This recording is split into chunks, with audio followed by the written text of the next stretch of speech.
That means প্রথমটা হলো তোমার এখানে টেম্পারেচার কত থাকে? -18 ডিগ্রি। -18 থেকে -18 ডিগ্রি সেলসিয়াস মিনিমাম থাকতে হবে। কেন থাকতে হবে?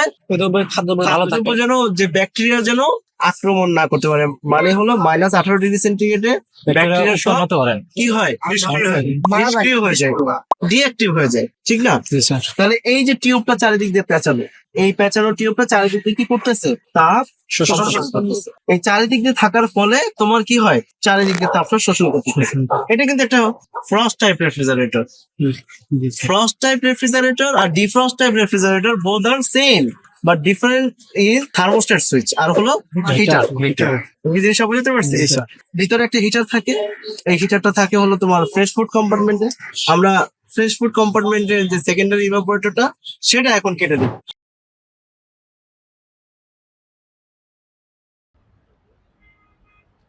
দক্ষ হয়ে বিদেশ যাব